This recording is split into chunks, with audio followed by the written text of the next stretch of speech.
ನಾನಿವತ್ತು ಮಾವಿನಕಾಯಿ ಉಪ್ಪಿನಕಾಯಿ ಹೆಂಗೆ ಮಾಡೋದು ಅಂತ ಹೇಳ್ಕೊಡ್ತೀನಿ. ನಾನಿವಾಗ 2 ಮಾವಿನಕಾಯಿ ತೊಗೊಂಡಿದ್ದೀನಿ. ಇವು ಬಾದಾಮಕಾಯಿ. ಮಾವಿನಕಾಯಿನ ನೀಟಾಗಿ ತೊಳೆದು ಈ ಥರ ಚಿಕ್ಕ ಚಿಕ್ಕದಾಗಿ ಕಟ್ ಮಾಡ್ಕೊಳ್ಳಿ. ಆಮೇಲೆ ಇವಾಗ ಅದಕ್ಕೆ ಮಸಾಲ ಹೇಳ್ತೀನಿ. ಇದು ಜೀರಿಗೆ, ಸಾಸಿವೆ, ಕರಿಬೇವಿನ ಸೊಪ್ಪು, ಬೆಳ್ಳುಳ್ಳಿ, ಒಂದೇ 1 ಸ್ಪೂನ್ ಅಚ್ಚ ಖಾರದ ಪುಡಿ. ಒಂದು ಬಾಣಲೆಗೆ ಎಣ್ಣೆ ಹಾಕ್ಕೊಂಡಿದ್ದೀನಿ. ಎಣ್ಣೆ ಸ್ವಲ್ಪ ಜಾಸ್ತಿನೇ ಹಾಕ್ಕೊಳ್ಳಿ. ಮಾವಿನಕಾಯಿ ಉಪ್ಪಿನಕಾಯಿಗೆ ಎಣ್ಣೆಲ್ಲೇ ಬೇಯಬೇಕು ಬರಲಿಲ್ಲ. ಆಮೇಲೆ ಸಾಸಿವೆ ಹಾಕ್ಕೊಳ್ಳೋಣ.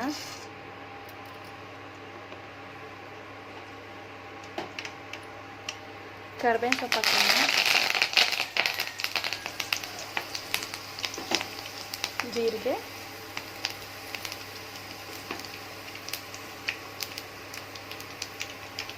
ಬೆಳ್ಳುಳ್ಳಿ ಹಾಕೊಳ್ಳೋಣ.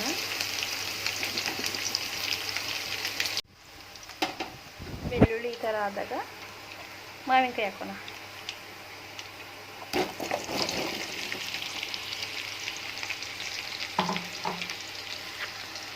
ಇದು ಸ್ವಲ್ಪ ಎಣ್ಣೆಲ್ಲ ರೋಸ್ಟ್ ಮಾಡಿ, ನೀರು ಹಾಕೋ ಹಾಕಿಲ್ಲ ಇದಕ್ಕೆ.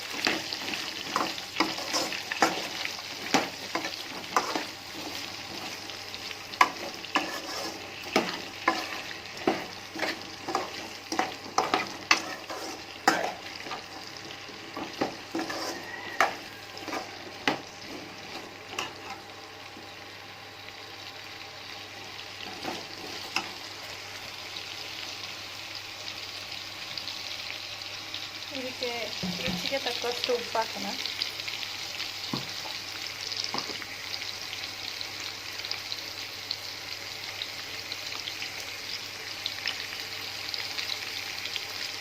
ಇದು ಸ್ವಲ್ಪ ಉಪ್ಪು ಜಾಸ್ತಿನೇ ಇರಲಿ, ಇದು ಉಪ್ಪಿನಕಾಯಿ ಅಲ್ವಾ, ಹಾಗಾಗಿ.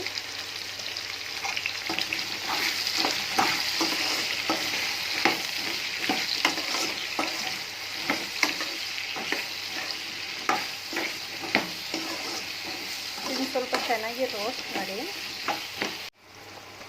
ಇವಾಗ ಇದು ಚೆನ್ನಾಗಿ ಬೆಂದಿದೆ. ಬೆಂದಾದ್ಮೇಲೆ ಸ್ವಲ್ಪ ಅರಿಶಿನ ಪುಡಿ ಹಾಕೋಣ.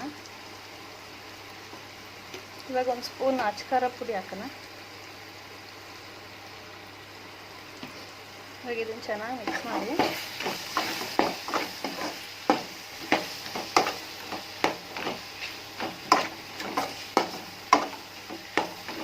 ಈ ಉಪ್ಪಿನಕಾಯಿ ಅನ್ನಕ್ಕೆ ಸಕ್ಕತ್ತಾಗಿರುತ್ತೆ ತಿನ್ನೋಕೆ ಮಾತ್ರ. ಅನ್ನ, ಚಪಾತಿ, ರೊಟ್ಟಿ ಹಂಗೆ ತಿನ್ನೋಕ್ಕೂ ಇನ್ನೂ ಚೆನ್ನಾಗಿರುತ್ತೆ.